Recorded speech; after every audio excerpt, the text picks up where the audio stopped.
Olá, seja muito bem-vindo. Este é o programa A Vida em Foco.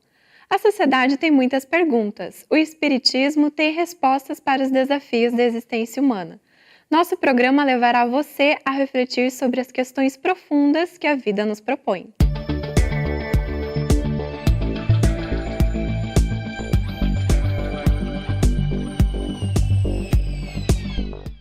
Por qual razão o ser humano está destinado a viver em lar no qual onde não foi gerado? Que força é esta que coloca os seres neste campo de oportunidade?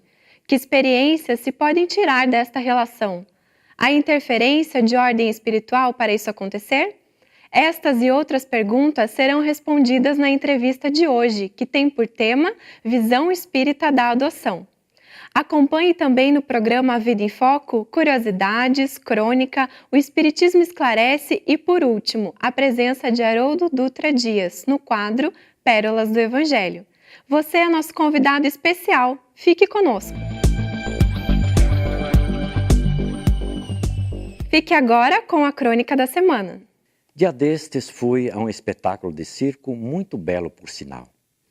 Além da beleza, o que me chamou a atenção foi o sincronismo para o preparo do palco, dos equipamentos e aparelhos que seriam usados nas apresentações. E ainda, o sincronismo de todos os artistas e assistentes a fim de que o espetáculo acontecesse com absoluta segurança.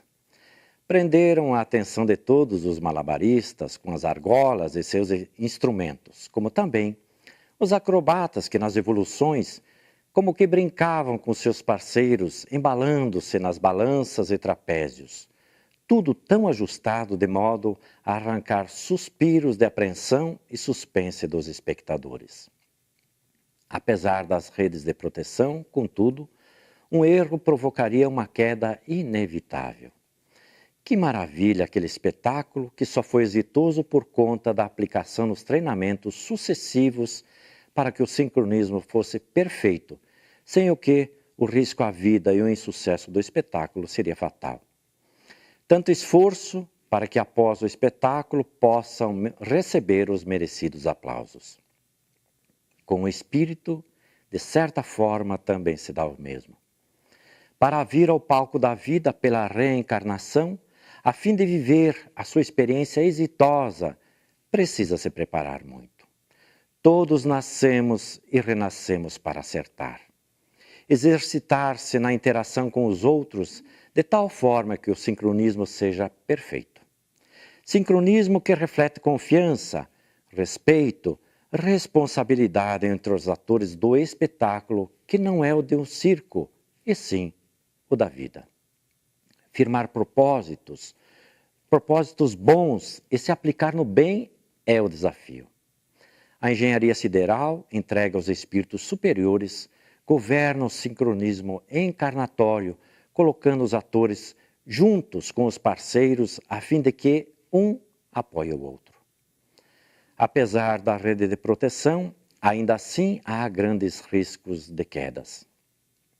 Os movimentos que a vida faz, nos colhe, ora lançando-nos em direção ao alto, ora na direção de braços seguros, para que a criatura não caia nas acrobacias da vida. Contudo, se nos descuidarmos, a queda moral será a nossa desgraça. Em que pese a similitude de fatos, a vida é muito mais que um belo espetáculo circense. Nós somos arremetidos uns para os outros, não como malabares, e sim como propostas vivas para as mãos carinhosas e seguras daquele que nos enviou ao palco da vida. E você está exercitando para que tudo dê certo? Você, após o espetáculo, merece os aplausos dos espectadores? Como está a sua rede de proteção se houver uma queda? Pensemos nisso. Fique com o programa Vida em Foco que está começando agora. Confira o quadro de entrevista com o tema Visão Espírita da Adoção.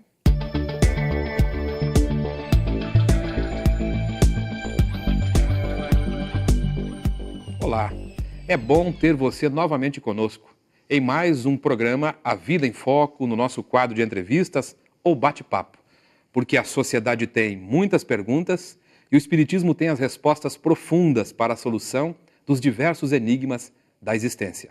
Conosco, aqui hoje, a presença da nossa amiga, acima de tudo, Aristeia Moraes Hall, mãe de 4 filhos. 2 deles, filhos do coração. Filhos do coração. Aristeia, além de servidora pública federal, assessora do Tribunal Regional do Trabalho, é fundadora do MONACI, o Movimento Nacional das Crianças Inadotáveis. E andou mobilizando a sociedade curitibana e as autoridades do estado do Paraná. Nesses últimos dias, fez um evento, Aristeia, no dia 11 de outubro, na véspera do Dia das Crianças. Isso. É um prazer estar aqui, Márcio. E nós fizemos este evento como uma forma de refletirmos a respeito da aplicação do Estatuto da Criança e do Adolescente. E disseram que você teve no seu, ou no Facebook, né, do MONACI, 60 mil acessos em 3 dias. Em 3 dias. Para assistirem a um vídeo. Isso. Muito bem. Que resume o evento. Eu gostaria de falar para você também que a Aristeia é espírita, expositora espírita, ela é divulgadora do espiritismo em diversas instituições, né, Aristeia? Isso. E nós vamos falar sobre o assunto adoção na visão espírita, que é o que importa aqui, né, levar para você que está nos assistindo. Então eu já gostaria de começar perguntando, Aristeia, qual a visão do espiritismo sobre a adoção? Você sabe, Márcio, que quando você estuda o Evangelho de Jesus, que é tão brilhantemente resumido por Kardec nos ensinos morais do Cristo, nós resumimos a visão espírita da adoção na lei de amor. Quando nós nos propomos a amar os nossos semelhantes integralmente, vendo naquela criatura também um filho de Deus, você consegue ver a adoção como uma coisa extremamente natural dentro da doutrina espírita. Foi essa convicção, e não é de agora, né, Alice? Você é espírita há quanto tempo? Nossa, acho que me tornei espírita aos 7 anos. Estou com quase 50, então tenho... E você atribui a essa convicção que você tem, né, nos ensinos do Cristo, o fato de você ter também adotado? Com certeza, eu acho que a nossa iniciativa, minha e do Alberto, de adotarmos, ela tem base no espiritismo. Porque quando você lembra, por exemplo, nós temos grandes vultos na educação, mas entre eles Pestalozzi, que foi um dos grandes baluartes da Escola Nova, numa visão totalmente diferente da educação, vendo a criança como um ser em desenvolvimento, né?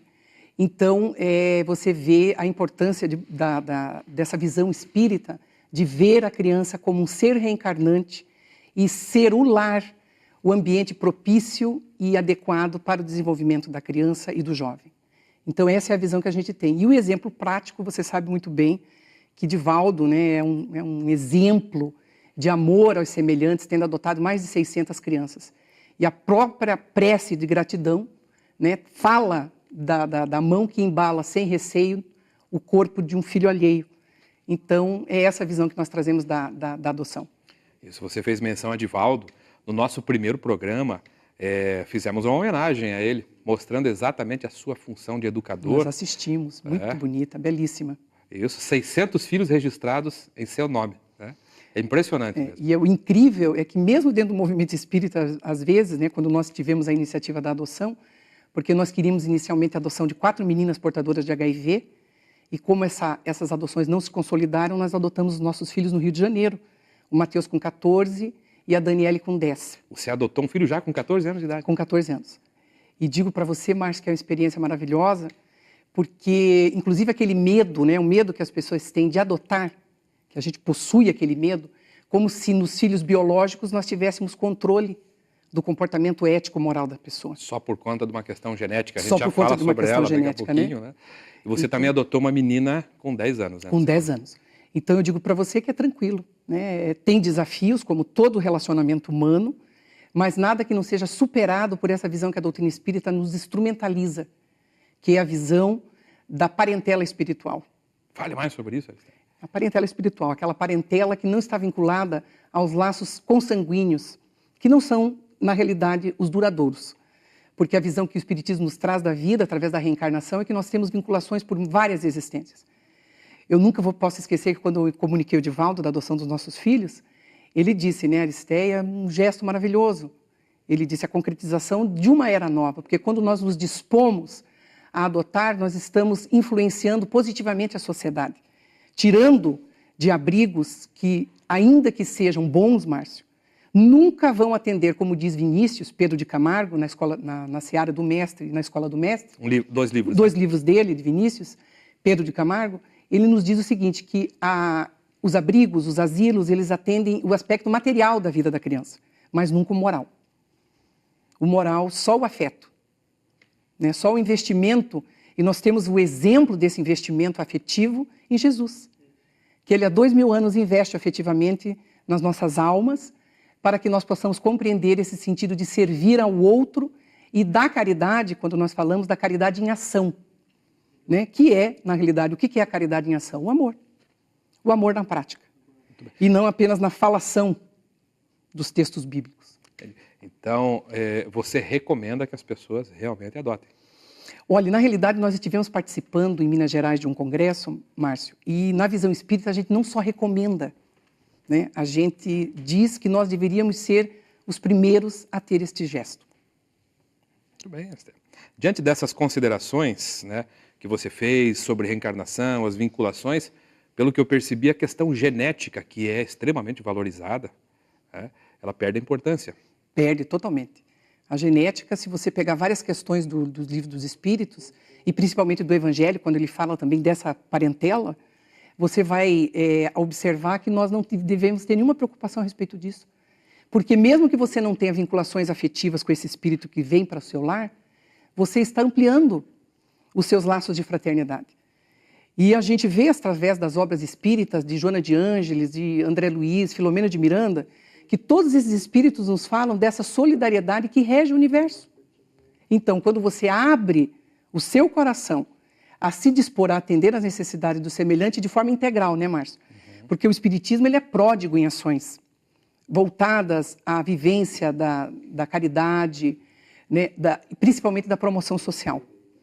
Porque quando nós falamos em exclusão social, o Espiritismo ele tem atuado há muitos anos, desde a sua fundação, nas ações que promovem a criatura. A sociedade criticava os espíritas no início do século XX, né? Os espíritas criavam ligas de alfabetização, os espíritas abriram suas portas para acolher crianças por conta da Guerra do Contestado, crianças órfãs.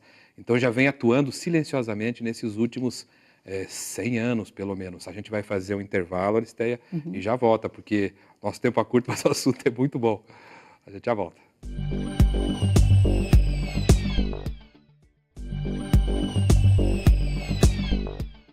Retornamos agora com a entrevista de hoje, com o tema Visão Espírita da Adoção. Estamos voltando, agradeço a você que ficou conosco. E Aristeia, estamos falando da adoção na visão espírita. Você mencionou o Evangelho, mencionou Jesus, e que exemplo nós poderíamos citar da preocupação com os órfãos que o Evangelho nos apresenta?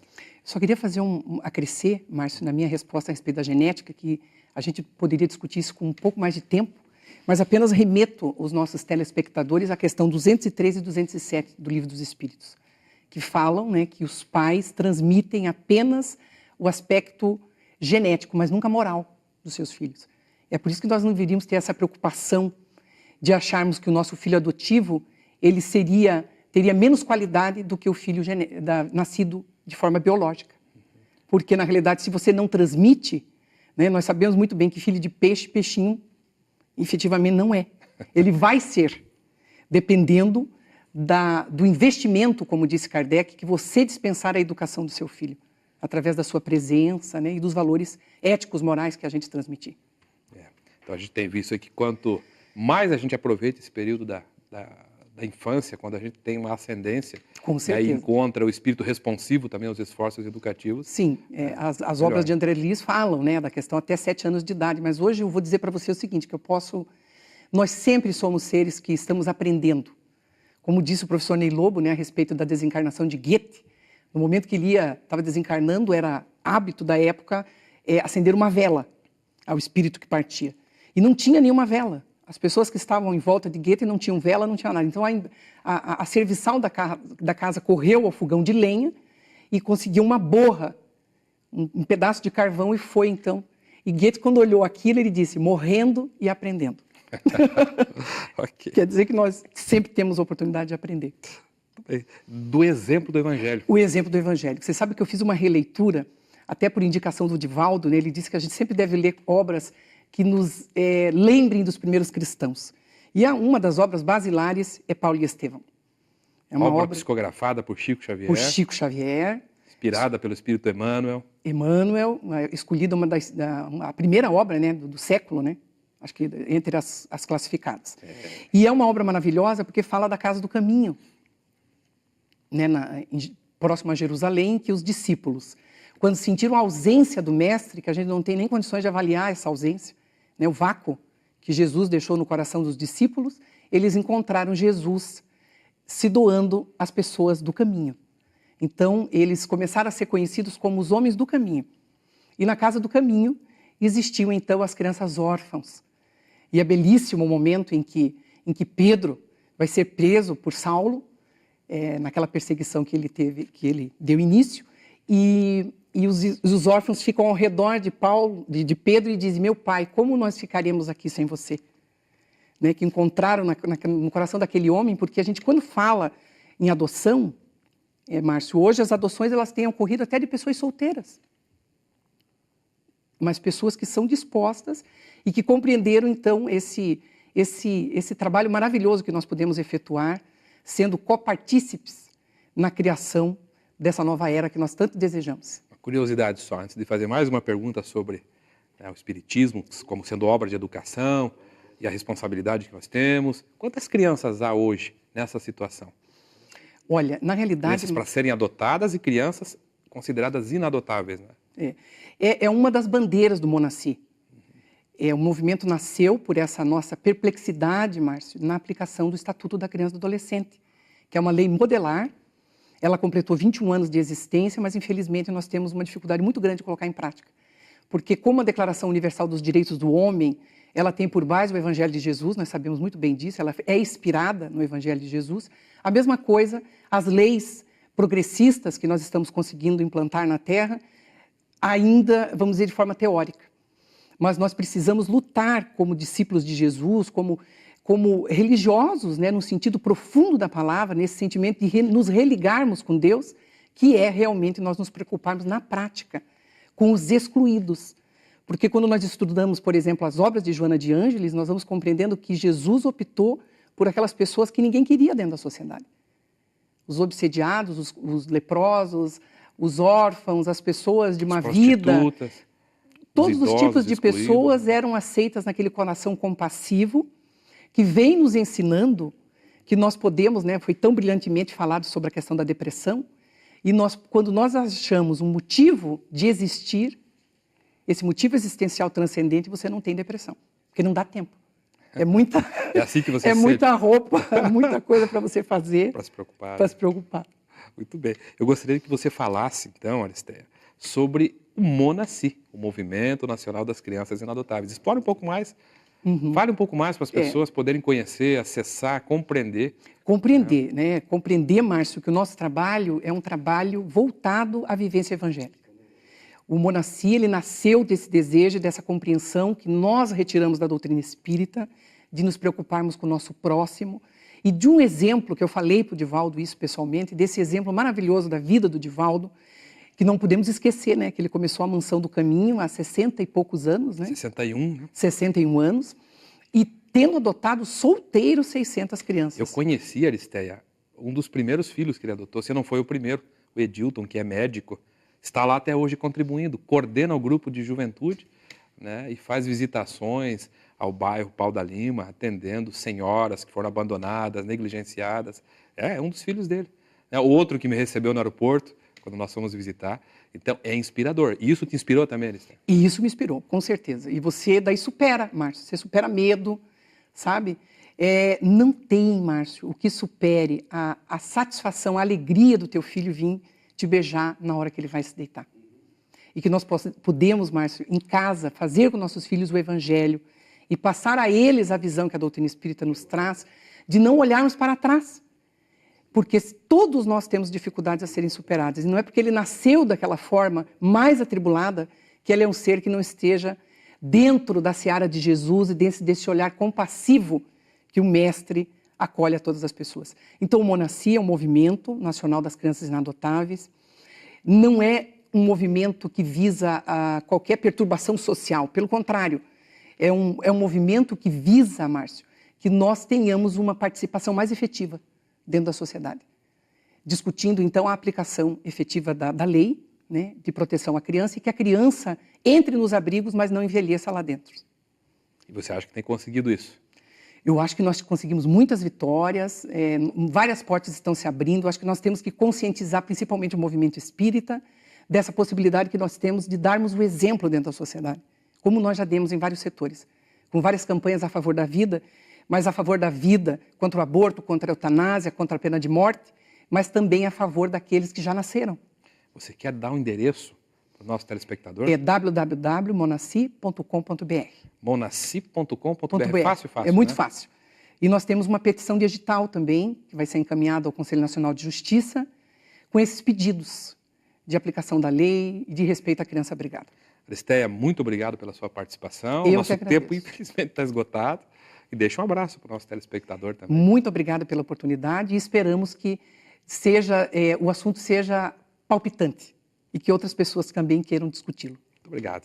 Fique conosco. Logo após, o quadro Espiritismo Esclarece e fechando o nosso programa, Haroldo Dutra Dias com as Pérolas do Evangelho. Acompanhe agora o quadro Espiritismo Esclarece. Esta também poderá ser a sua dúvida. Olá, a pergunta de hoje é enviada por Ana Knispel. Por que atualmente vemos tantos médiums com títulos ilustres e alguns exigem direitos autorais de comunicação mediúnica com determinada celebridade desencarnada? Ana, o Espiritismo ensina que a mediunidade é uma característica física que independe do moral. É algo semelhante a ter olhos azuis ou castanhos, estatura alta, baixa ou mediana. O simples fato de ser médium não significa que alguém seja mais evoluído. É uma habilidade que permite entrar em contato com o plano espiritual.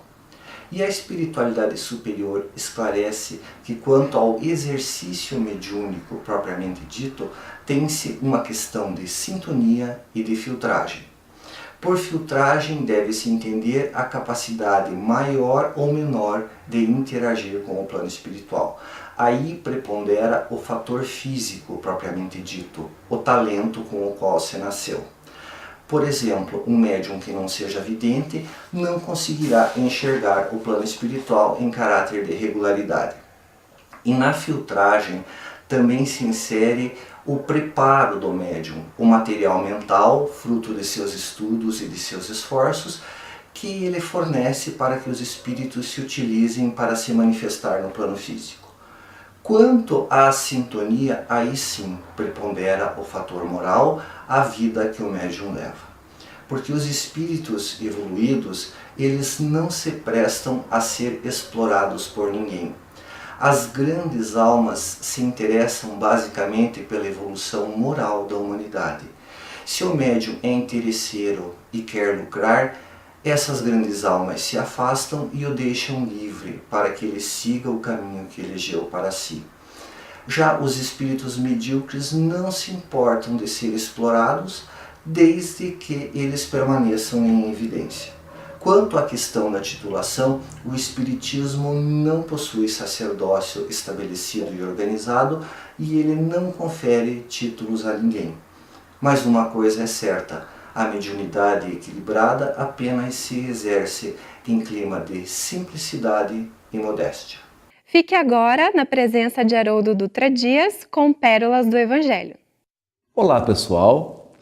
Bem-vindos a mais um episódio do programa Pérolas do Evangelho. Hoje, na sequência, continuaremos abordando o monoteísmo judaico, o monoteísmo do povo hebreu, que é o monoteísmo que deu origem ao que nós chamamos de Velho Testamento e que os hebreus chamam de Bíblia hebraica. Mas hoje nós falaremos de um aspecto diferente. Vamos falar sobre a idolatria.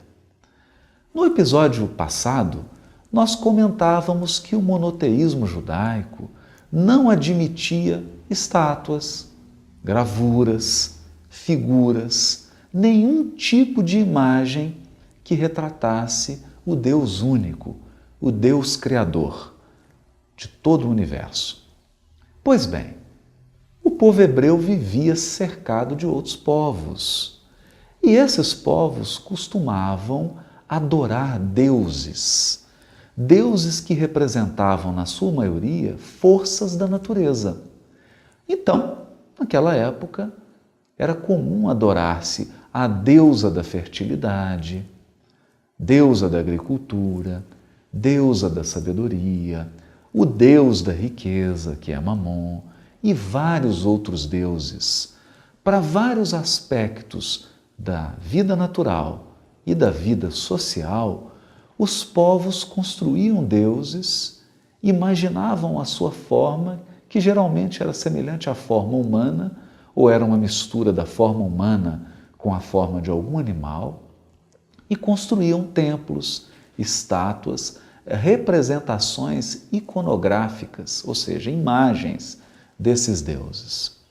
Por essa razão, um dos pontos fundamentais da mensagem dos profetas era o combate ao que eles chamavam de idolatria.